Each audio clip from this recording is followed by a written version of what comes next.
Bismillahirrahmanirrahim. Assalamualaikum warahmatullahi wabarakatuh. Bismillahirrahmanirrahim. Assalamualaikum warahmatullahi wabarakatuh. Wala hawla wala quwwata illa billah. Allahumma shalli wa sallim ala sayyidina Muhammadin wa ala alihi wa sahbihi ajma'in. Subhanallah wa bihamdihi. Astaghfirullahaladzim wa bismillahirrahmanirrahim. Assalamualaikum warahmatullahi wabarakatuh. Bismillahirrahmanirrahim. Ila hadratin Nabi Mustafa Muhammad sallallahu alaihi wasallam. Bijamil malaikatil muqarrabin, bijamil anbiya'i wal mursalin wa ala alihi wa sahbihi ajma'in. Bijamil syuhidina bi abaina wa ummatina wa jadina wa bijadina wa azwajina wa dhurriyyatina. Bijamil muslimina wa muslimat wal mu'minat wa ahya'i min mu'allaf. وجميع الآجلين من الله وشيء لنا ورحمه الفاتحة. أعوذ بالله من الشيطان الرجيم. بسم الله الرحمن الرحيم. الحمد لله رب العالمين الرحمن الرحيم مالك يوم الدين. إياك نعبد وإياك نستعين اهدنا الصراط المستقيم صراط الذين أنعمت عليهم غير المغضوب عليهم ولا الضالين. Sekalian bersyukur kepada Allah Subhanahu wa taala bahwa pada pagi hari ini Allah memberikan kita kesehatan iman, kesehatan Islam, kesehatan jasad kita, kesehatan ekonomi juga insyaallah. Sehingga pada pagi hari ini kita bisa berkumpul di rumahnya Allah, Baitullah Masjid Anbiya ini. Alhamdulillah tadi saya pakai sepeda. Jadi jam berangkatnya sama dengan jam motor. Jadi pakai jam motor sampai sini masih sempat sholat sebelum subuh. Jadi pakai sepeda ternyata harus 2 kali waktunya. Jadi kalau tadi seperempat jam sebelum subuh, besok lagi kalau sepeda berarti paling harus setengah jam sebelum subuh. Karena tidak bisa secepat motor. Jadi dari percobaan karena umur sudah mulai kepala 5. Harus tambah aktivitas badan, itu bagian daripada sunatul rasul ya, sunat lari-lari. Kalau sekarang sepeda, dulu nggak ada sepeda mungkin Nabi juga bersepeda, tidak ada sepeda. Kita bersepeda pagi, jadi untuk fisik kita supaya lebih sehat, yang usaha kita seperti itu. Ya, jadi mohon maaf, jadi akhirnya sampai sini. Tadi sebenarnya sebelum ada, sebelum subuh, sebelum sholat tadi. Tapi harus bersih dulu, wudhu dulu. Jadi akhirnya alhamdulillah ya sampai masuk ya, masih ikut rokat yang pertama masih ada, Fatihahnya masih ada. Alhamdulillah. Selanjutnya semoga salam tetap tersurahkan kepada Nabi kita Muhammad Sallallahu Alaihi Wasallam yang melalui beliau kita dibimbing oleh Allah, bimbingan rohani juga, bimbingan jasmani juga. Bagaimana kita bisa mencukupi kebutuhan kita di sisi jasmania, material, dan juga dari rohania, spiritual. Lebih dari itu, yang terpenting lagi adalah kebutuhan hidayah. Jadi kebutuhan hidayah ini yang paling penting di antara kebutuhan yang lain. Maka pada hari ini akan mencoba menelusuri hidayah yang sangat dibutuhkan oleh kita. Bagaimana kita bisa mendapatkan hidayah itu sehingga kita selamat sebagaimana para nabi yang telah diselamatkan oleh Allah. Insyaallah. Baik teman sekalian, sungguh bahwa orang yang berada di atas hidayah atau hudan min rabbihim kalau bahasa Al-Qur'annya. Hudan itu hidayah, petunjuk. Min rabbihim dari Tuhan mereka. Orang-orang yang hidupnya di atas hidayah itu hudan min rabbihim. Maka mereka selalu dalam keberuntungan. Kapanpun, dimanapun, dalam situasi apapun, bahkan ketika mereka mendapatkan musibah. Jadi ketika dapat musibah saja untung, apalagi ketika mendapatkan karunia. musibah saja untung. Maka di dalam salah satu ayatnya Allah berfirman, orang yang mendapat musibah babasyiris sabirin, itu adalah merupakan kabar gembira bagi orang-orang yang beriman. Musibah kabar gembira, padahal itu sesuatu yang menegangkan. Iya, karena dengan musibah itu segala sesuatunya akan diperbaiki oleh Allah. Jadi hal-hal yang buruk dengan musibah itu diperbaiki. Dan banyak orang yang tadinya karakternya keras, asal, setelah dapat musibah kemudian jadi lumpuh. Berbeda dari itu, ini contoh kecil sepeda yang saya pakai itu kalau saya cek harga di Shopee ya, itu 4,5 juta. Jadi kayak sepeda listrik. Itu waktu itu pernah saya kehilangan sepeda kecil. Sepeda kecil itu sepeda anak saya untuk mainan, hilang, diambil orang. Kita berdoa, ya Allah berilah pahala dari musibah ini dan mohon berkati dengan lebih baik. Ya, kemudian diganti dengan yang bisa dipakai buat ngajar-ngaji. Lebih baik berarti. Dari harga juga lebih mahal, dari fungsi juga lebih multifungsi. Itu contoh kecilnya. Nah, jadi musibah itu akan menjadi kabar gembira, tapi bagi orang yang dihayati dengan musibah itu segala sesuatu yang buruk-buruk akan dibawa. Jadi yang akan dapat perbaikan-perbaikan di musibah itu adalah orang yang beriman, yang yakin. Bagaimana arahan Allah melalui Rasulnya, Inna idzalan ba'idi. Aku akan sesuai dengan persangkaan Allah. Kalau Anda menyangka musibah itu akan menjadi perbaikan, maka itu yang terjadi. Tapi kalau menyangka bahwa musibah itu adalah merupakan adab, maka itulah yang terjadi. Maka jangan pernah orang yang beriman itu menganggap musibah itu adalah adab. Ini salah satu hidayah yang harus kita praktekkan di alam yaitu pikiran kita dan juga di alam Allah kita. Jadi jamaah sekalian ini bahwa orang yang dia berada di atas hidayah ala hudan rahim, maka dia selalu dalam keberuntungan walaupun tadi dapat musibah, apalagi dapat karunia. Sebagaimana Allah sampaikan di dalam surah Al-Baqarah, kita semua hafal dari ayat yang kelima, paling sering dibaca. Ulaika minal syaitanir rajim, ulaika ala hudan min rabbihim, wa ulaika humul muflihun. Mereka orang-orang yang di atas petunjuk dari Tuhannya, yaitu di atas hidayah. Maka mereka itulah orang-orang yang selalu beruntung. Nah, jadi apapun yang terjadi ketika kita berada di atas hidayah, maka tidak akan ada rugi-ruginya, tidak ada bahaya-bahayanya. Walaupun misalnya seperti sekarang saudara-saudara kita yang ada di Gaza yang dibombardir, itu kan musibah yang cukup berat, musibah yang luar biasa berat, musibah yang cukup berat. Tapi bagi mereka orang yang beriman itu adalah keberuntungan, karena seandainya tidak dibom, hari itu pun harus meninggal. Tapi dengan dibom, maka sakit secara turunnya tidak seberapa. Nah, sudah seperti itu, kemudian dia mendapatkan syahid, masuk surga tanpa hisab. Pada waktu yang lalu sudah kita sampaikan di tafsir Mudaththir bahwa dari 1.000 orang itu yang masuk surga tanpa melalui pintu neraka hanya 1. Jadi kalau dikatakan 1/1000, 1 orang masuk surga tanpa melalui pintu neraka. Tapi yang 999 itu masuk surga tapi melalui neraka, atau bahkan ada yang nggak bisa masuk surga selamanya di neraka. Ayat teman sekalian.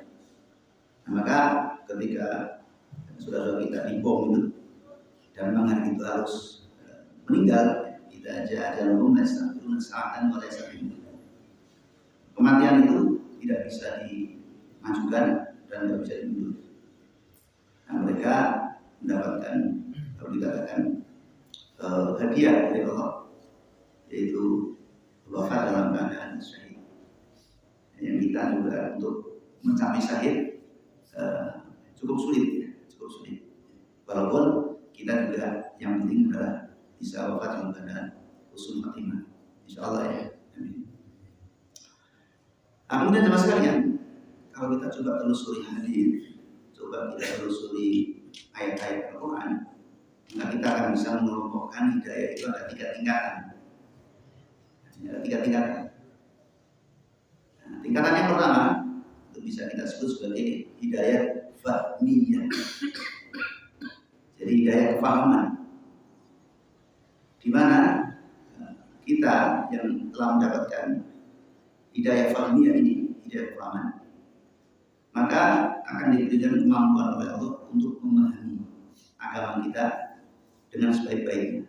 Jadi paham dengan agama. Karena banyak orang yang sudah, kalau dikatakan KTP Islam KTP, tapi nggak pernah sholat. Jadi pada hakikatnya belum mendapatkan hidayah fahmiyah, walaupun ketika nikah sudah sadar. Karena dia sadarnya cuma ketika nikah. Dia sholat nggak mau. Atau orang yang belum menganggap bahwa taklim berta'alum itu adalah merupakan kewajiban, yang kewajibannya tidak kalah dengan sholat. Selama ini yang dianggap wajib itu sholat, padahal taklim berta'alum itu kewajiban sebelum sholat. Jadi dulu Allah yang mensyariatkan sholat itu setelah taklim berta'alum. Jadi ada belajar dan mengajar. Baru setelah ini beberapa tahun kemudian itu baru diwajibkan sholat. Nah, jadi kefahaman mengenai wajibnya taklim atau ta'alum ini juga merupakan hidayah. Oh, ternyata wajib ya, belajar taklim itu ternyata wajib. Ya, walaupun kewajibannya tidak seperti sholat 5 waktu sehari, 5 waktu dalam sehari. Gitu. Dan kewajiban taklim ini tidak terhitung waktu. Apakah mau seminggu sekali atau sehari sekali atau sebulan sekali. Yang jelas di situ taklim itu adalah suatu kewajiban sebelum sholat. Sehingga banyak yang kalau dikatakan orang yang sholat tapi sholatnya tidak mendapatkan apa-apa, hanya sekedar campik saja. Seperti puasa, banyak orang yang puasa tetapi tidak mendapatkan hasil puasanya, kecuali hanya lapar dan dahaga. Di mana dalam masalah sholat Allah juga berurusan bahwa itu lil muslim, celaka orang yang sholat. Orang sholat tapi celaka. Ya karena sholatnya ria misalnya, gara-gara ilmunya kurang, sholatnya ria. Doanya nggak yakin, doa tapi nggak yakin. Akhirnya nggak dapat apa yang dia minta kepada Allah karena yakin. Jadi orang yang berdoa dengan ragu atau bersandarnya mencabang, jadi Allah akan memberikan. Allah itu hanya akan memberikan kepada orang yang doanya mantap, ikhlas, kemudian berharapnya hanya kepada Allah. Itu bagian-bagian bagaimana kita harus mengikuti taklim agar mendapatkan hidayah fahmiyah, hidayah kefahaman. Di mana Rasulullah SAW bersabda di dalam salah satu hadis sudah sangat terkenal ini, hadis Bukhari Sahih, nomor hadisnya ada di 69. Dan insya Allah sudah banyak hafal karena sering disampaikan. Man yuridillahu khairan yufaqihu fiddin. Barang siapa yang Allah kehendaki baik, Allah menghendaki orang itu selamat, Allah menghendaki orang itu bahagia, maka kata Nabi, maka orang tersebut akan diberikan oleh Allah kefahaman mengenai agamanya. Nah, kefahaman mengenai agama tidak bisa didapat kecuali dengan taklim atau ta'alum, belajar dan mengajar. Artinya taklim atau ta'alum ini adalah merupakan bagian daripada usaha jihad berjuang untuk mendapatkan hidayah.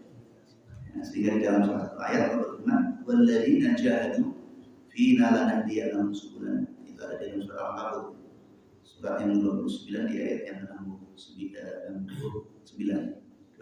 ayat 69. Itu berjuanglah kalian dengan jihad, dengan perjuangan yang sungguh-sungguh untuk mendapatkan pemahaman di jalan kami, mendapatkan petunjuk di jalan kami. Maka kata Allah, lana diadamu subulana, maka sungguh pasti akan kami tunjukkan kepada mereka jalan-jalan kami, akan tunjukkan kepada mereka pemahaman-pemahaman yang benar. Nah, ini jamaah sekalian. Jadi hidayah yang pertama ini adalah hidayah kefahaman. Jadi kita akan diberi kemampuan oleh Allah untuk memahami agama dengan baik. Sehingga dalam hadis ini masih di ujungnya. Jadi orang yang senantiasa ada di jalan Allah, di atas hidayah, la yadurruhum min khalafi, tidak akan membahayakan orang-orang yang menyelisihinya, orang-orang yang memusuhinya, tidak akan membahayakan.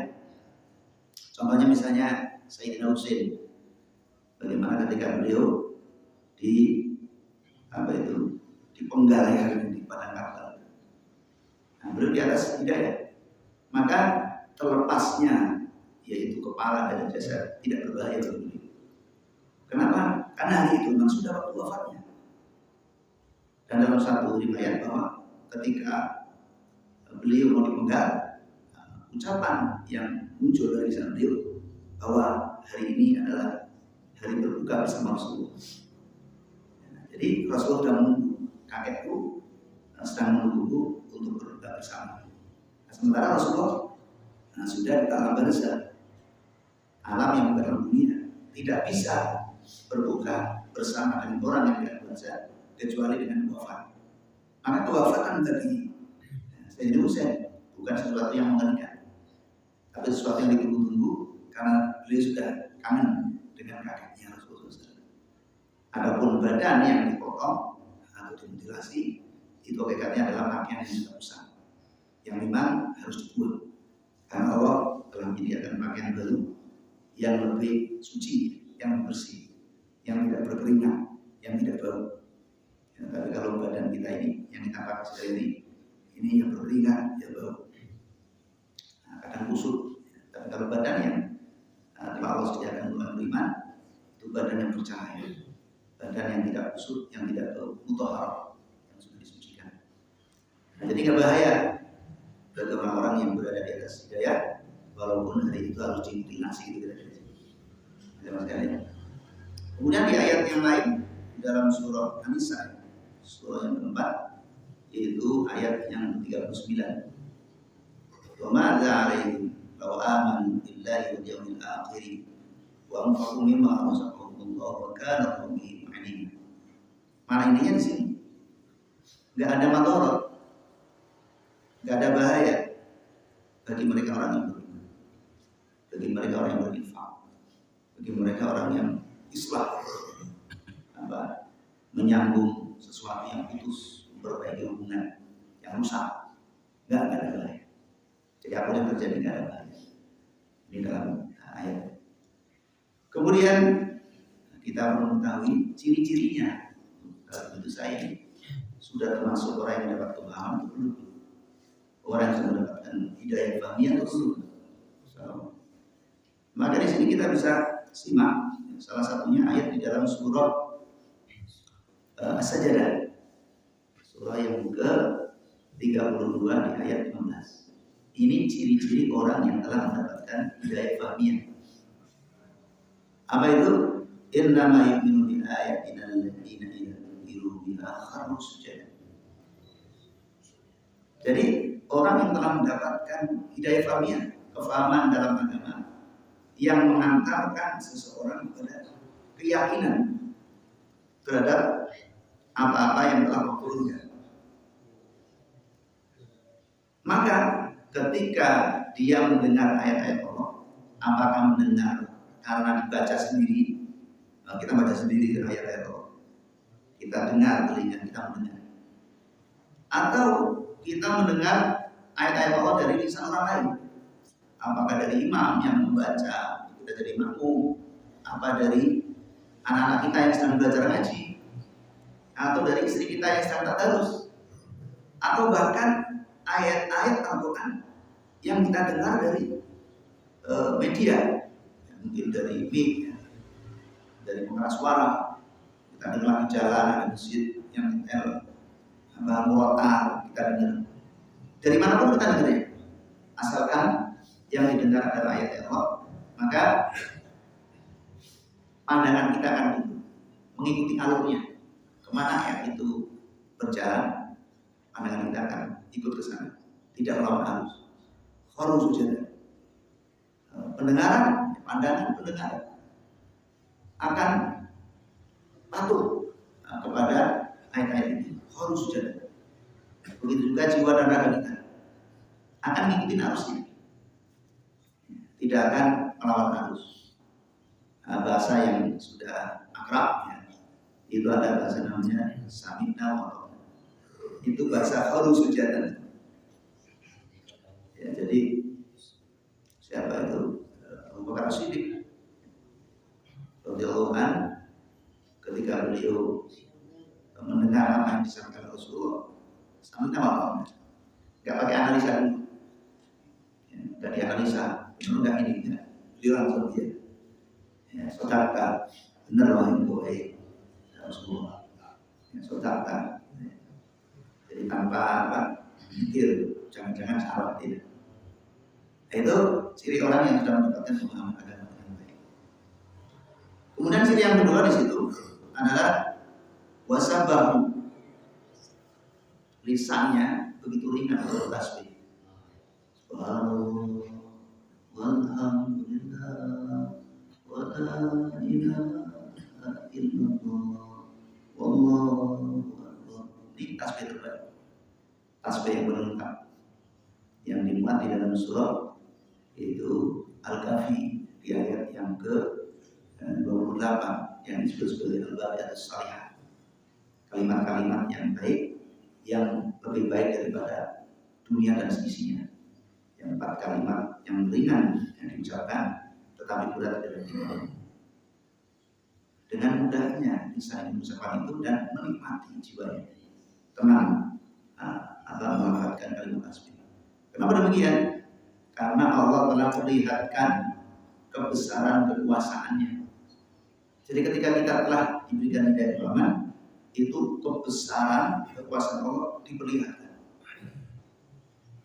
Sebagaimana di dalam salah satu ayatnya di surah Al-Isra, surah yang ke-17, yaitu ayat yang pertama, ayat yang pertama, ke-1. Allah berfirman,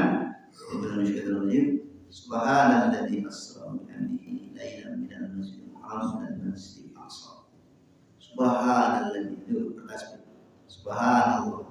Kenapa pakai subhanallah? Karena diperlihatkan kebesaran kekuasaan Allah, keluasan kekuasaan Allah, keluasan karunia Allah. Bagaimana seorang hamba diperjalankan dalam jarak yang bermil-mil, tapi cukup membutuhkan waktu 1 malam, diperlihatkan itu. Nah, orang yang beriman ketika mendengar kabar itu dia langsung harus sujud, saya percaya. Dan ini kita akan ketika sering ya mengucapkan tasbih seperti ini, kita pun akan dapat kesempatan untuk melihat sesuatu yang besar di hadapan kita, kekuasaan-kekuasaan Allah yang luar biasa, sehingga keimanan kita akan naik ketika diperlihatkan seperti Rasulullah diperlihatkan mengenai peristiwa itu Isra Mi'raj. Kemudian ciri yang kedua, mereka akan mengucapkan tahmid, puji syukur kepada Allah, berterima kasih kepada Allah dengan ucapan yang berasal dari hati nurani yang paling dalam. Saya sampaikan dari hati nurani saya yang paling dalam, biasanya dengar begitu. Nah, jadi alhamdulillahnya itu tidak permainan lisan, alhamdulillah, tapi betul-betul dari hati yang benar. Jadi kalimat tahmidnya itu mengandung isi, tidak kosong, ada isinya. Kenapa demikian? Karena mereka telah diperlihatkan mengenai maslahat, yaitu kebaikan-kebaikan manfaat-manfaat, faedah-faedah itu dari apa-apa yang Allah syariatkan, apa-apa yang Allah perintahkan, dan dia diperlihatkan oleh Allah mafsadat itu bahaya dari berbagai macam hal yang Allah larang, bahkan yang kemudian dimakruhkan oleh para ulama. Mafsadat itu diperlihatkan, sehingga di ayat ini dilanjutkan surah Al-Kahfi tadi, ya Allah menyatakan ayat 1, Alhamdulillahilladzi anzala 'alal kitaba wa lam yaj'al lahu iwaja. Alhamdulillah ya Allah, Engkau telah menurunkan Al-Quran untuk kami melalui hamba-Mu yang mulia, itu Rasulullah, yang di dalamnya tidak ada kebelokan. Di mana di situ fungsi yang pertama adalah liyundura ba'san syadidan billadun, untuk mengingatkan adanya bahaya-bahaya yang sudah tersedia di alam ini yang berasal dari dosa-dosa. Jadi sehingga ketika diperlihatkan bahaya-bahayanya, nah kita bersyukur karena kita bisa menghindari. Kita dalam perjalanan dikasih tahu, itu nanti awas di sana ada gundukan batu. Nah, akhirnya kita hati-hati, oh ya di sini ada gundukan batu. Begitu kita jalan kita bisa menghindar. Karena peristiwa ini pernah menimpa saya, yang dulu sempat dirawat juga. Ya. Jadi biasanya di situ nggak ada gundukan batu. Memang jalannya masih gelap di Citayam itu yang arah ke Cipayung gitu ya. Sebelah kiri kalau di sini itu kan ada sungai itu. Ternyata biasanya saya lewat situ, sungainya biasa aja, itu longsor begitunya. Malam-malam saya mau ngisi kuliah subuh di Jakarta, pakai motor gelap. Ya, dan saya biasanya kalau berangkat jam segitu karena jauh ya, itu dengan kecepatan yang lumayan, ya, supaya nanti tidak terlambat. Nah, di Jakarta, dan dari sini dengan kecepatan yang lumayan karena jalan kosong. Tapi biasanya di situ nggak ada gundukan batu. Ternyata sungainya longsor, sehingga itu ada gundukan batu untuk membangun kembali, memput saya. Nggak tahu, nggak ada yang tahu apa terjadi. Pas gundukan kelihatan tapi udah telat, ngeremnya sudah telat, akhirnya udah embus, sudah terbang. Akhirnya helm lepas, kepala bentuk batu yang ada di situ. Maka kemudian dirawat di rumah sakit. Nah, artinya ketika dikasih tahu, alhamdulillah, untung dikasih tahu. Coba kalau dikasih tahu, bisa masuk rumah sakit, itu kira-kira.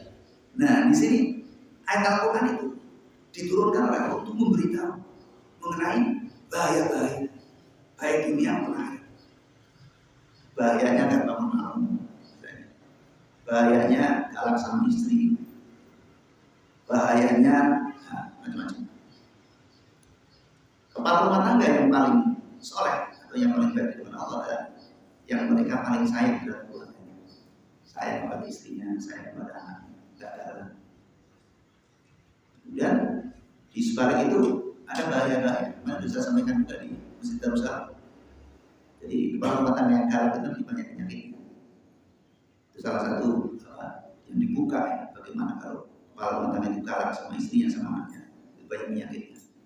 Dibuka itu kelihatan. Akhirnya dengan seperti itu nggak berani kita galak. Di dalam setan yang galak akan berusaha untuk melembutkan ucapan dan kita. Bagaimana menyayangi istri, bagaimana menyayangi anak. Dengan diperlihatkan seperti itu, kita terhindar dari bahaya. Maka dikatakan, alhamdulillah, ya Allah terima kasih. Hadaika qalbi, Engkau telah memberikan hidayah pada hati kami. Nah, kemudian selanjutnya, sama sekalian, wa hum la yastakbirun. Nah, ini masih dalam kategori hidayah selamat. Mereka tidak lagi sombong. Yang tadinya sombong karena ilmunya, ya, profesor, doktor, sombong. Yang lain mah kecil, S1 aja nggak selesai, saya profesor doktor. Sombong kan, hartanya banyak, hartanya bermiliar-miliar, bertriliun-triliunan, sombong gitu, sampai orang-orang yang dianggap di bawahnya, levelnya jauh di bawah dikatakan tolol gitu. Ini dalam semalam habis rumahnya yang mewah itu kan. Ya, tapi dengan seperti itu kemudian mawas diri. Oh, berarti nggak boleh menolong-nolongkan orang gitu. Orang yang protes, orang yang paling tolol dunia misalnya gitu. Nah, ini karena ada kesombongan. Nah, orang yang telah dikasih hidayah pemahaman, kesombongan hilang. Kesombongan terhadap hartanya, kesombongan terhadap ilmunya, kesombongan terhadap gagahnya, kesombongan terhadap cantiknya, gantengnya akan lontong. Kenapa demikian? Karena telah dibuka pemahaman oleh Allah bahwa semua yang dimilikinya itu hakikatnya semata-mata pemberian Allah, bukan karena usahanya. Jadi kenapa orang sombong? Karena merasa ini hasil usaha saya. Kenapa saya pintar? Karena saya belajarnya rajin. Jadi merasa hasil keringat. Itulah Fir'aun. Merasa semua yang ada adalah hasil usaha. Ada Allah menyatakan di dalam surah Al-Imran, surah yang ketiga di ayat 26 dan 27. Allah berfirman, "Qul lahu ma malikal mulki tu'minu man tasha' wa tu'izzu man tasha' wa tu'izzu man tasha' wa tu'izzu man tasha' bil khair innaka ala kulli syai'in qadir tu'izzu man tasha' wa tu'izzu man tasha' wa tu'izzu man tasha' wa tarzuqu man tasha' bi ghairi hisab." Yang intinya siapapun mereka yang dapat kekuasaan itu semata-mata karena saya ingin kasih dia, bukan karena usahanya. Banyak orang yang berusaha jadi presiden, gak dapat. Berapa? 4 kali baru dapat ya? 4 kali baru dapat. Gus Dur sudah buta, gak punya duit, gak usaha, sekali lalu jadi. Ya, itu artinya apa? Pemberian gitu, bukan karena usaha. Sehebat-hebatnya Gus Dur kalau buta ya gak mungkin jadi presiden. Tapi Allah kehendaki dia jadi presiden. Tapi Allah juga menyatakan kalau sudah ketentukan aku cabut hilang, 2 tahun langsung dicabut hilang. Itu bisa. Jadi ketika mereka masih berkekuasaan, ya Allah masih memberi kekuasaan itu. Orang yang sehebat Fir'aun, kekuasaannya begitu luas, kesehatannya, hartanya. Tapi ketika Allah ingin nyabut, hanya Allah mengutus Nabi Musa alaihissalam dengan tongkatnya lepas ya semua kekayaan Fir'aun, semua kekuatan Fir'aun, semua pengikut Fir'aun hanya dengan tongkat. Ya, remeh, hanya dengan tongkat. Karena Allah ingin menunjukkan bahwa hancurnya Fir'aun bukan karena kekuasaan makhluk, tapi karena kekuasaan Allah. Jadi ketika tahu bahwa apa yang dia miliki semuanya ternyata semata-mata milik Allah, nggak ada disombongkan.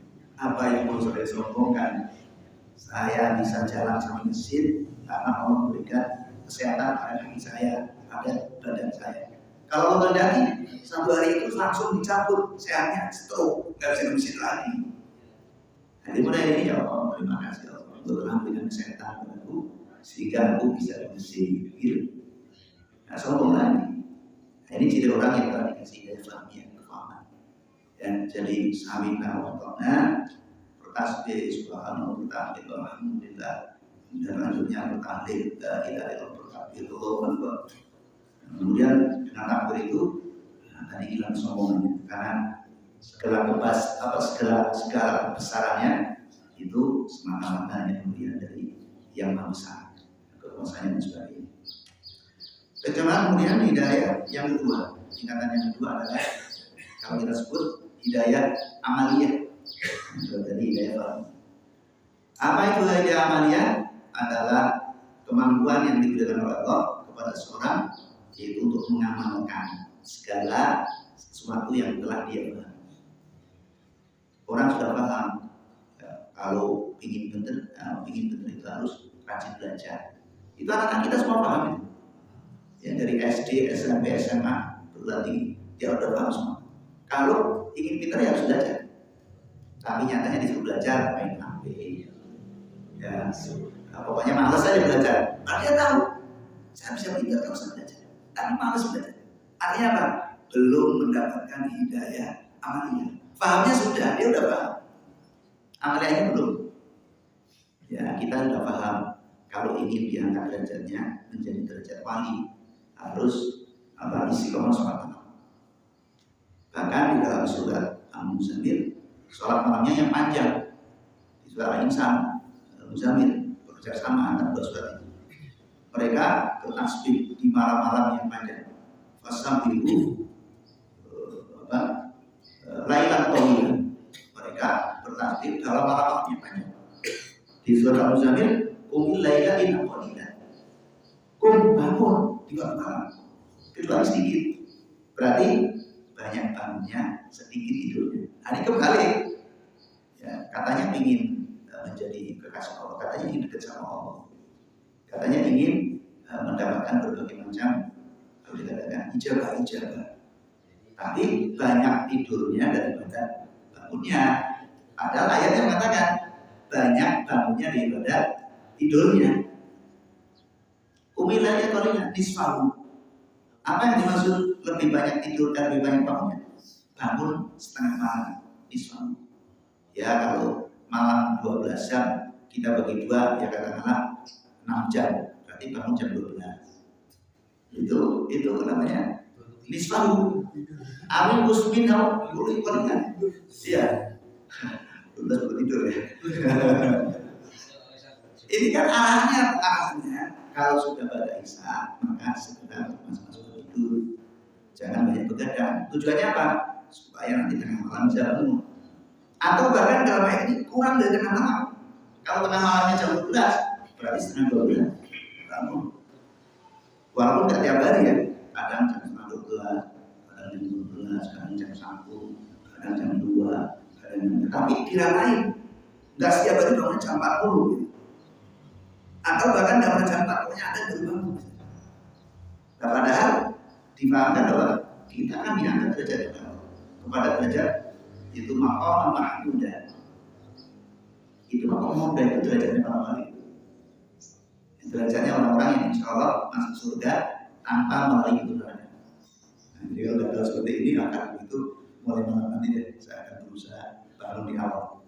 Nah, bagaimana caranya? Tidurnya juga di awal. Dengan ada hadisnya makruh kalau kita mengadakan kegiatan setelah isya. Ya, kecuali kegiatan itu memang sesuatu yang harus dilaksanakan. Tapi menjadikan kebiasaan tidak bagus. Boleh tapi tidak bagus. Kenapa? Kita nggak akan bisa dalam malam. Jangan capek. Walaupun nanti orang-orang yang sudah sampai tingkatannya, walaupun dia tidurnya jam 11, jam setengah 12 tetap bangun.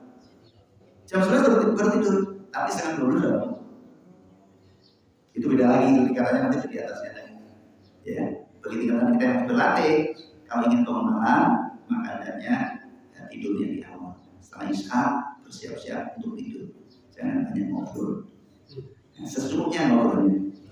Ya, kalau ada tamu, nah tamunya besok saja, besok siang, besok sore, besok pagi. Habis sisa bukan jamnya 5 tamu, ya. Kecuali itu terpaksa gitu ya, terpaksa ada tamu yang memang harus ketemu dan apa-apa. Tapi itu merupakan kebiasaan yang makruh dimakruhkan. Sisa itu intinya kita persiapan untuk nanti bangun malam seperti anak-anak yang mempersiapkan diri untuk nonton itu Piala Dunia. Jadi dari pagi sudah dipersiapkan. Nah kita ini bangun malam dari ibadah isya sudah dipersiapkan. Itu kira-kira.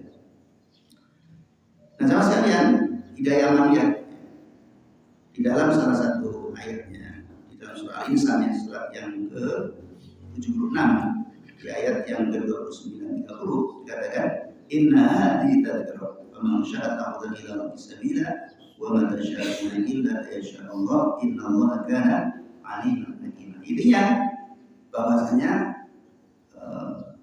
kalau orang tahu maka mereka akan mengambil jalan Allah, mengikuti alur yang didengar oleh Allah. Tetapi kata Allah tidak ada yang bisa menempuh jalan itu kecuali orang yang beri, kecuali orang yang mengenali. Artinya kita tidak akan bisa menjadi orang yang baik. Kita tidak akan bisa menjadi orang yang ikhlas kalau Allah tidak memberi keikhlasan. Nah, maka di sini ketika kita telah mampu memperbaiki hubungan, ya, artinya hubungan yang buruk kita perbaiki, kita telah mampu sholat jamaah, kita telah mampu ngaji seperti ini, itu hakikatnya adalah pemberian Allah dalam hidayah manusia. Cirinya ada di dalam surah An-Nasr saudara. Kalau tadi ayat 15. Untuk hidayah amalia ada di dalam ayat 16-nya. Dikatakan tatajaba junubuhum 'anil mudallin yaquluna rabbahum ra'an wa tama'an wa mimma razaqnahum. Jadi intinya orang yang mendapatkan hidayah amaliyah ini mereka orang-orang yang giat. Sudah giat dalam ibadah makhluk, baca Quran, apalagi zikir, taklim, gitu. Giat ibadah makhluknya. Dan juga giat dalam ibadah makhluk. Adapun ibadah makhluk, puncaknya ibadah makhluk itu tadi, puncak ibadah makhluk itu adalah kemampuan kita di sholat malam. Kenapa demikian? Karena malam itu adalah malam apel. Ya, jadi malam itu adalah merupakan waktu apel. Apel dari seorang, bukan orangnya, dari Khalik. Ya. Apel dari Khalik kepada makhluknya. Apel dari makhluk kepada Khaliknya. Pertemuan antara pemberi dan peminta. Jadi manusia sukanya minta, Allah sukanya beri, sama-sama suka. Yang suka minta ketemu sama suka beri. Ya, kalau dalam bahasa itu istilah itu tumbuh ketemu tutup, maka terjadi harmonisasi karena pertemuan antara orang yang suka minta dengan yang suka memberi. Yang memberi senang karena ketemu sama yang tukang minta, yang tukang minta senang karena ketemu sama yang tukang memberi. Terjadilah harmonisasi, dan itu terjadi di setiap malam. Jadi kalau kita ingin membangun hubungan harmonisasi kita antara kita dan Allah, maka jangan lewatkan malam.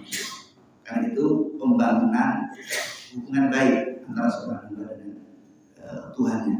Ya, di mana Allah berfirman di dalam salah ayat di surah Al-Baqarah, Allah menyatakan radhiyallahu anhu wa Allah suka terhadap mereka. Mereka pun suka terhadap Allah. Ya, karena yang butuh ketemu yang mencukupi. Jadi apa itu? Surat Al-Baqarah itu radhiyallahu anhu. Nah, di akhir ya, ayatnya tadi saya lupa, belum saya mau ayatnya belum saya tulis tadi. Yang Al-Baqarah itu ya, ada hafal yang dicari ayat berapa?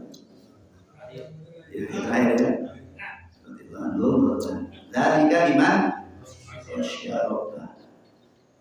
Jadi terjadi harmonisasi, indah sekali ini.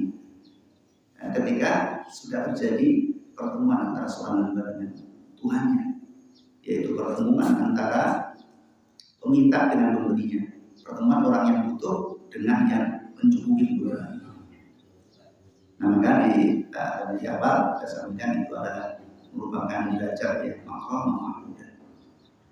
Nah, kemudian jemaah untuk yaitu ibadah muamalah, dia dalam ibadah muamalah, ibadah yang di situ kita sebagai seorang makhluk sosial itu melakukan kegiatan-kegiatan yang sifatnya komunikatif antara kita dengan makhluk yang lain.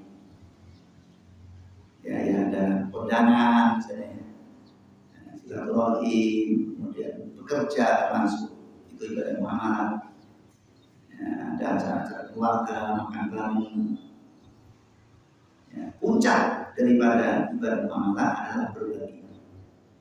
Kalau tadi puncak dari ibadah muamalah adalah salat, meminta. Tapi puncak daripada ibadah muamalah adalah berbagi. Berbagi apa saja? Berbagi doa, berbagi maaf, berbagi informasi, ya, berbagi minum, berbagi uang, apa saja yang dibagi. Nah, itu puncak daripada ibadah muamalah. Dan dikatakan ketika ada orang bertanya, yas'aluna kama ada yunfiqun, surat Al-Baqarah ayat 15 ya. Yas'aluna kama ada yunfiqun, bagaimana cara berinfak itu? Bagaimana urutan berinfak itu? Maka di ayat itu 215, yas'aluna kama ada yunfiqun, qul ma anfaqtum min khairin falil walidain. Kalau kita berinfak, maka urutannya dari orang tua kita. Mau berbagi apapun, orang tua berusaha. Ini nanti akan mencapai kita tingkatan kepada liwafiyahum, disempurnakan ganjarannya oleh Wayasidahu min fadli, dan akan ditambah oleh Allah karunia-karunianya. Jangan sampai kita rajin berkomunikasi atau rajin memberikan manfaat-manfaat kepada orang lain. Orang tua dikembangkan. Ya, jadi orang tua nomor satu. Di mana Rasulullah bersabda, ridho ridho walidain. Jadi ridhonya Allah akan sampai kepada kita dari ridhonya orang tua, kedua orang tua. Ya, itu adalah hidayah yang kedua. Ya. Ciri-cirinya itu tadi ya. Tanda jafa dulu mati. Mereka itu rela meninggalkan tempat tidurnya. Kenapa? Mau pamer. Rela. Sudah cukup. Tadi sudah membantu saya meluruskan punggung. Nah, sekarang waktunya saya pamer. Untuk berdoa kepada Allah. Potongan. Kami harus ada gitu. Dan kemudian mereka berbagi. Kemudian teman sekalian yang terakhir yaitu tingkat hidayahnya yang namanya kalau kita menggunakan hidayah jazaiyah. Jazaiyah. Hidayah fahmiyah adalah kita hidayah amaliyah. Yang ketiga yang terakhir adalah hidayah jazaiyah. Apa itu hidayah jazaiyah? Adalah kemampuan yang Allah berikan kepada seorang hamba untuk merasakan daripada nikmatnya ibadah.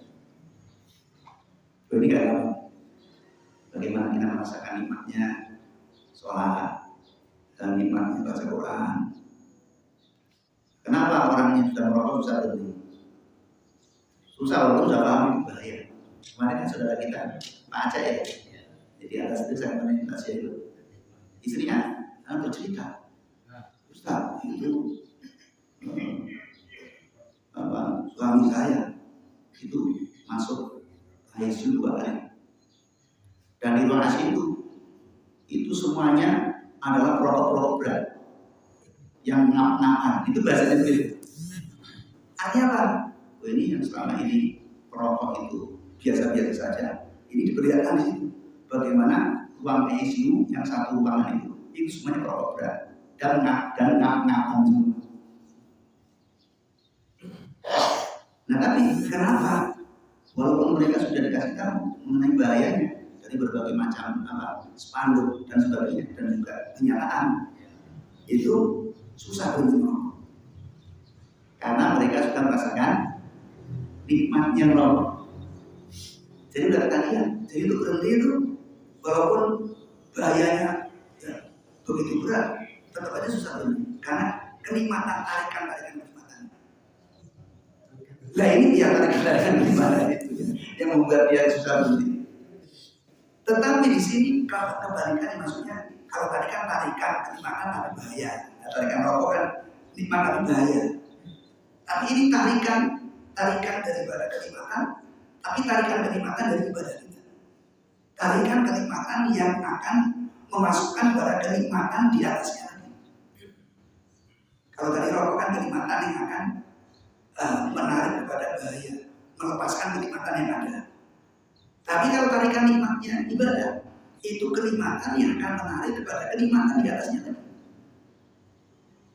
Nah kalau Allah sudah memberikan ini, orang akan ketagihan sholat berjamaah, ketagihan sholat malam, ketagihan infak, ketagihan belajar. Jadi ketagihan ini ketagihan ibadah. Wah ini luar biasa kalau kita mendapatkan ini. Jadi Allah membukakan dan merasakan kenikmatan dari ibadah kita, dari ibadah ibadah amal.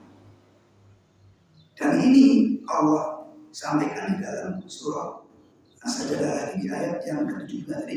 Karena ingatnya hidayah fahmiyah, surat As-Sajdah ayat 15.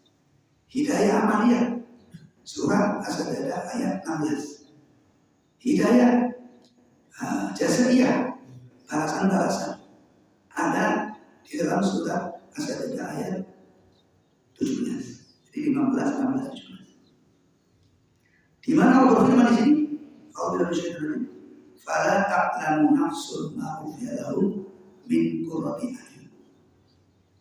Barang siapa yang dia telah mendapatkan hidayah fahmiyah, kemudian dia terus berusaha sampai mendapatkan hidayah amaliyah, dan dia terus berusaha, maka dia akan mendapatkan hidayah jazaiyah, yaitu apa?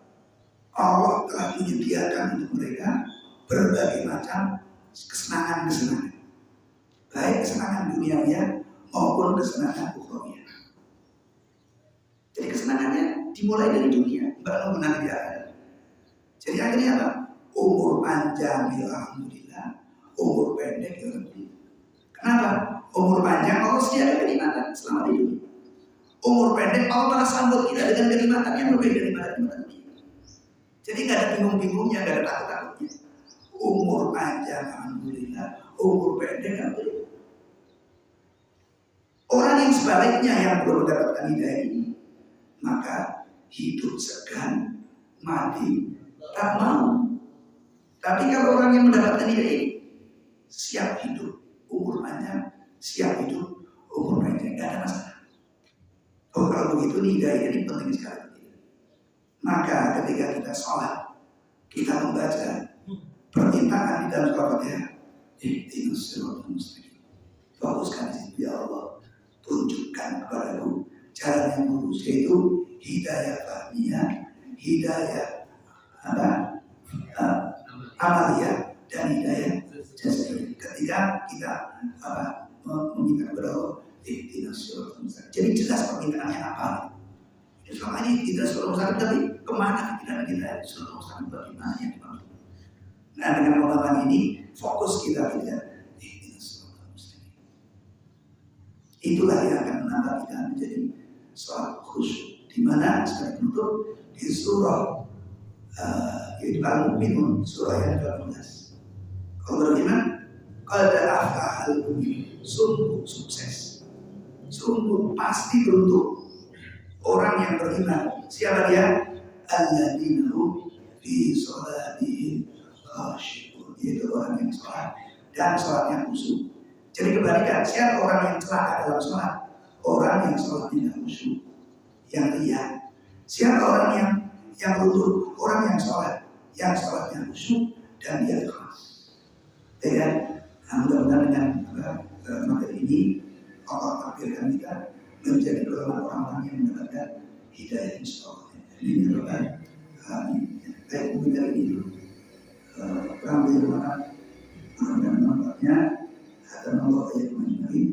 Wassalamualaikum warahmatullahi wabarakatuh.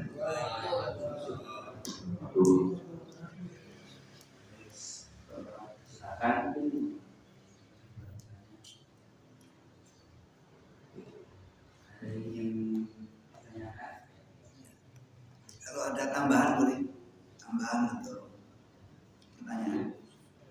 Kalau ada opsi mau tambahin, nambahin biasanya. Enggak. Dalam narasi tentang pemahaman, jadi setan itu sombong karena tidak pernah majelis taklim. Ya, salah satunya. Susah dia belajar, susah. Masuk ke pintu.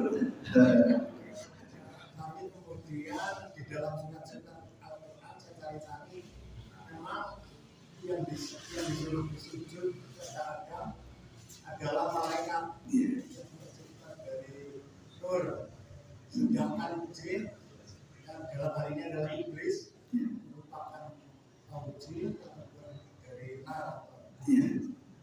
Pertanyaannya adalah kenapa iblis waktu ditanya kenapa nggak sujud, dia bilang dia lebih bagus dari manusia. Kenapa dia nggak jawab? Karena firman-Mu malaikat bukan jin.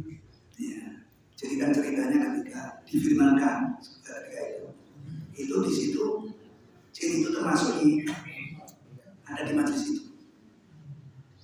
Nah, jadi ketika saya mengatakan di sini, bapak-bapak sekalian, itu ada anak-anak juga. Tapi anak-anak sudah termasuk yang dimaksud yang di depan ini. Karena yang diajak ngomong. Ketika ketika kita taklim ada ibu-ibu, ada anak-anak juga, ibu sekalian, tapi anak-anak di situ sudah masuk dalam kategori all-in. Paman juga termasuk bapak-bapak. Itu namanya tahlil dalam bahasa tahlil itu pukul rata. Jadi ketika ada di situ banyak malaikat sekalian, berarti yang ada di situ jin termasuk. Makanya di ujung ilah iblis. Artinya apa? Iblis termasuk yang diajak. Semuanya bersujud kecuali iblis. Jadi namanya kalau dalam bahasa Arab itu yang tahlil. Jadi bapak-bapak tapi anak-anak termasuk. Orang yang di bawah saya, sekalian di remaja termasuk. Ayo sama-sama kita kerja bakti. Oh itu yang remaja-remaja juga termasuk. Karena dia bukan bapak-bapak. Jadi kita tahlil. Ya, jadi iblis disebut semuanya sujud kecuali iblis. Tapi termasuk yang diajak. Lalu kemudian usaha lebih bagus. Karena sebab dari api. Nah, sementara dia dari tanah. Nah, itu jadi ya benar tadi. Enggak mau itu karena enggak ikut aktif gitu, jadi enggak paham.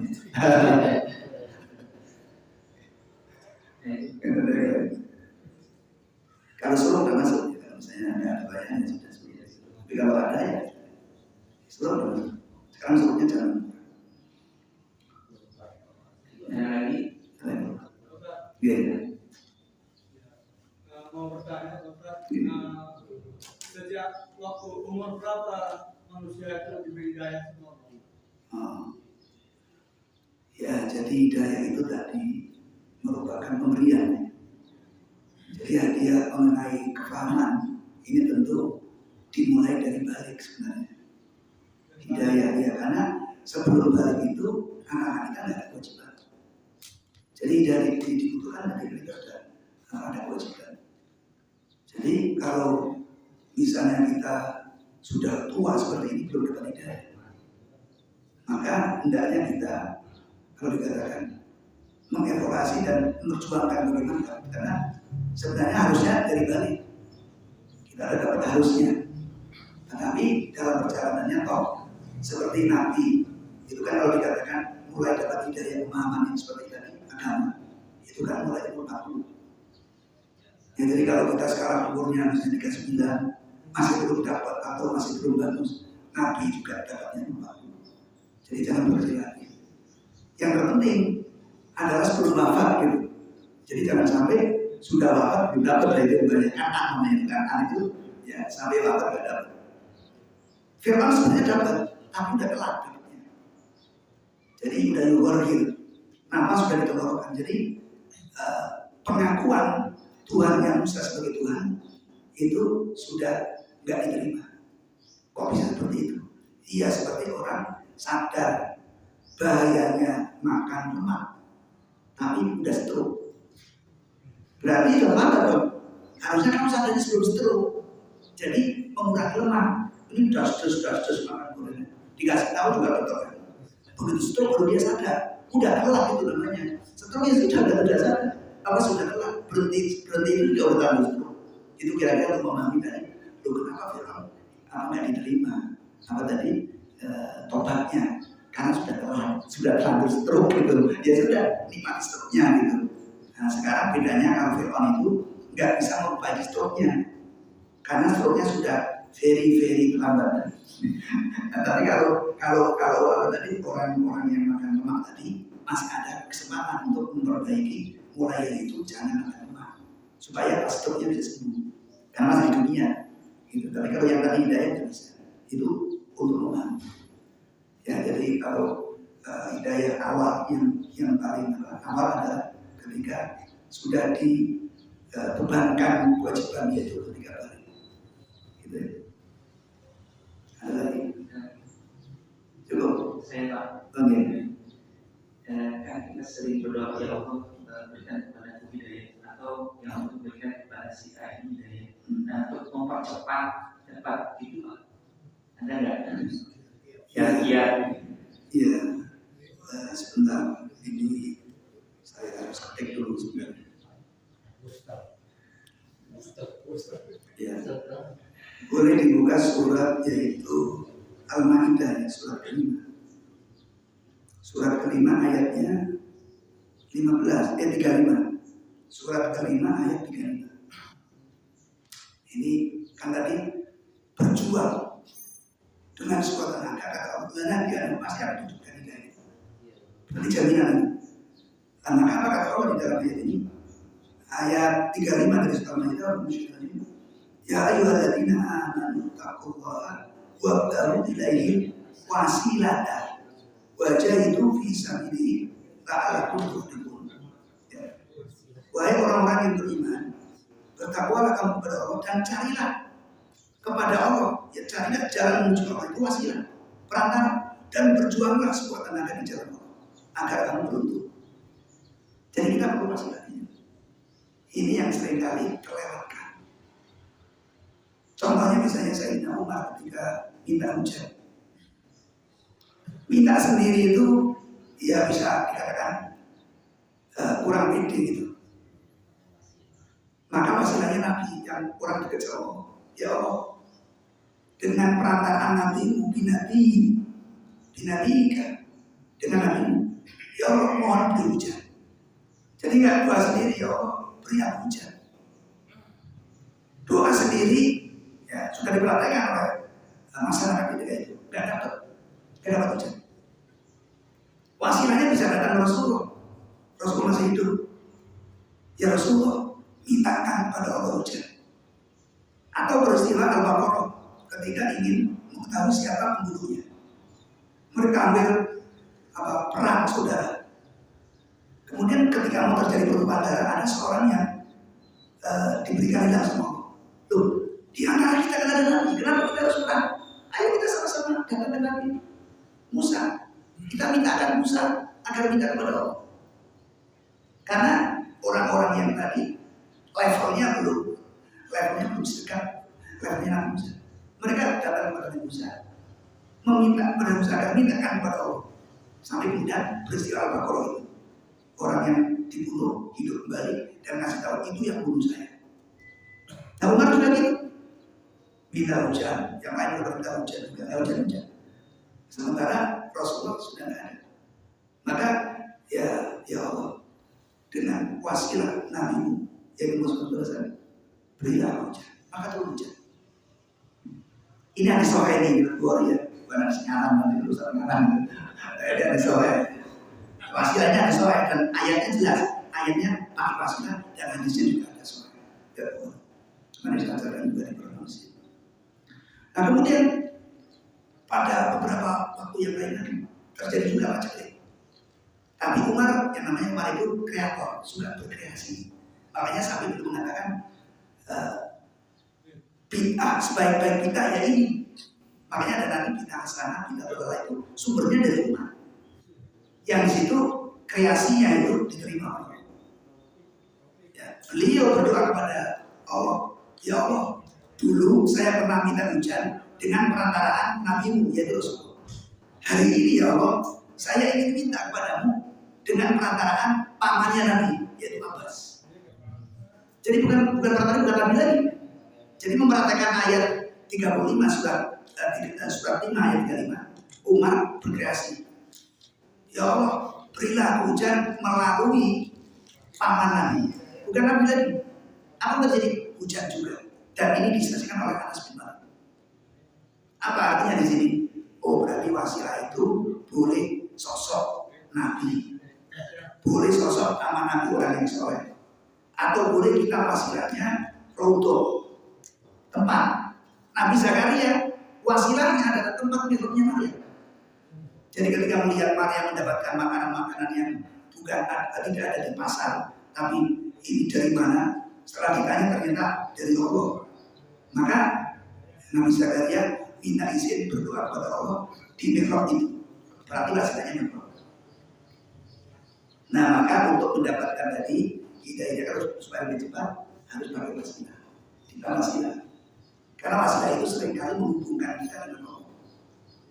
Maka salah satu yang sangat terkenal itu ya, kita sering dengar itu ya Rabbi fil Mustafa alimna qasidana wafir lana amato ya wasi'al karomi. Ini peristiwanya seorang yang mendambakan berbagai macam kebutuhan termasuk kebutuhan kesehatan karena beliau waktu itu lumpuh kemudian ya Allah dengan perantaraan Al-Mustafa. Berarti Nabi seperti Umar tadi. Cuman kalau Umar bahasanya bin Nabi juga. Tapi ini Syekh Utsaimin bahasanya bil Mustafa. Dan Al-Mustafa juga Nabi. Ya Rabbi bil Mustafa. Wahai Allah, dengan perantaraan Al-Mustafa, balik maqasidana, sempurnakanlah maksud kami, cita-cita kami. Maksud kami apa? Kami lumpuh, kami mohon kesembuhan. Balik maqasidana, waghfir lana ma madha, dan ampunilah dosa-dosanya. Karena bisa jadi lumpuhnya saya karena dosa-dosa saya. Jadi ya Rabbi bil Mustafa, balik maqasidana, waghfir lana ma madha, ya wasi'al karami, wahai yang maha luas karunia-Nya, wahai yang maha luas dan maha dermawan, maha memberi. Apa yang terjadi? Sembuh lumpuhnya tanpa obat, hanya dengan beriman. Jadi kita jangan remehkan ketika kata orang ya Rabbi bil Mustafa bagi maqasidana wa fil lana ma madha, ya wasi'al, dia bilang itu bid'ah. Kalau saya katakan bid'ah mundur dulu. Apa dimintai semua? Dan ini adalah kita rugi kalau kita nggak manfaatkan masalah ini. Tapi tentu dengan cara-cara yang berdalil juga. Jangan sampai kita melakukan tanpa dalil juga. Nanti kita beneran, gitu ya. Ya, jadi kita pakai bahasa ini. Silakan dipakai. Ya Rabbi bil Mustafa lima qasidana wa fil lana ma madha, ya masyarakat. Tapi jangan dibaca ketika sholat. Qadarina maqtadi menuntut alaihi maqtadi min imam ya Rabbi bil Mustafa, itu bid'ah baru, nggak boleh. Bagaimana ceritanya? Tapi ya tentang ada dasarnya tadi dari rumah dibaca ketika amin ya Rabbi bil Mustafa. Habis itu baca sudah, ya bacanya lagi pakai sepeda, pakai motor, pesawat ya Rabbi bil Mustafa. Saya lagi butuh misalnya ya Allah, saya lagi butuh mantu gitu kan. Ya Rabbi bil Mustafa lima qasidana wa fil lana ma madha, ya wasi'al. Yang dimaksud disempurnakan hajatku atau maksudku jika adalah saya lagi butuh mantu. Kalau tadi kan lagi butuh kesembuhan, lagi butuh duit, dan tinggal lintasan nanti saja kalimatnya sama. Ya, jadi silakan pakai semua doa-doa yang sah ya, yang ada contoh-contohnya dalam arti tidak karena sendiri. Ya, jadi minta kepada Allah lewat wasilah itu sudah jelas. Ya, sudah ada dilakukan oleh para nabi, oleh para sahabat. Itu kan dari pakai wasilah. Monggo, nggak apa-apa, itu nyantai aja. Assalamualaikum warahmatullahi wabarakatuh. Apakah ada hubungannya taufik dengan hidayah? Dan kedua, apakah ketika Fir'aun mati di Laut Merah itu kalau zaman Nabi Muhammad bisa diterima obatnya menjelang akhir? Ya, jadi ada hubungannya taufik dan hidayah. Dua-duanya sahabat saya. Kalau sahabat saya ya juga sahabat saya. Jadi ada hubungannya dari sahabat saya. Jadi gini Pak, hidayah ya tadi itu sebenarnya ada pemahaman. Hidayah lebih luas daripada taufik. Nah, taufik itu bagian daripada hidayah. Karena taufik itu kalau dikatakan itu kemampuan untuk melaksanakan. Berarti taufik itu adalah hidayah apa tadi amaliyah sebenarnya. Nah, taufik. Jadi kalau orang sudah dapat hidayah, sudah masuk Islam, tapi masih susah diajar ngaji, ya, susah diajar sholat, berarti belum dapat taufik.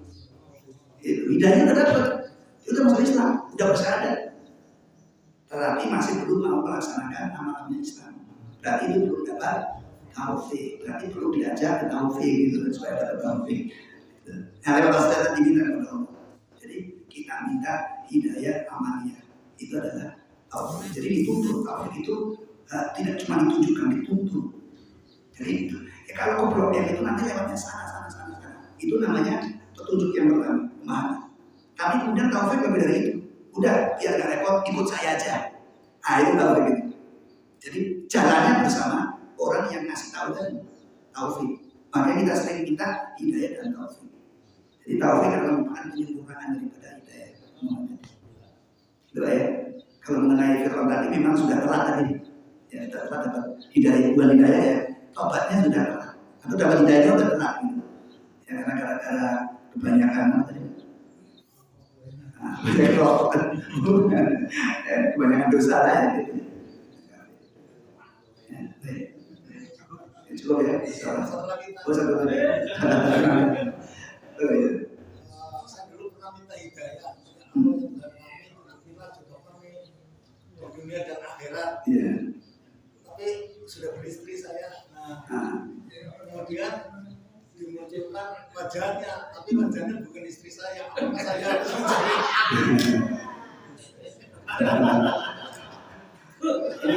Ini nggak saya jawab PM. Saya pikir dulu. Tapi masih ada isinya sekarang. Ya Rabbi Mustafa Imam Allah. Nanti biar dapat apa yang dimaksudnya, yang makan. Ya Rabbi Mustafa. Cukup kan?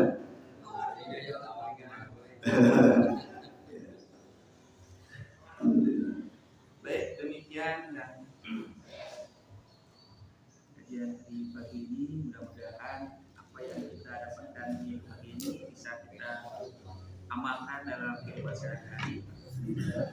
Semoga Allah selalu memberikan petunjuk kepada kita semua. Terima kasih kepada Ustaz yang telah menyampaikan dirinya, dan terima kasih kepada semua jemaah yang telah hadir. Mari kita tutup kajian dengan kafatul majlis, doa kafatul majlis bersama-sama. Subhanallahumma wa bihamdika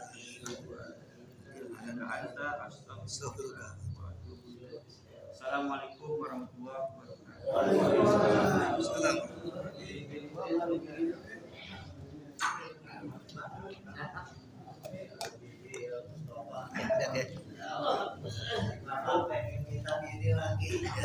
Ntar Pak dapat hidayah Pak. Amin. Kalau bilang dapat hidayah.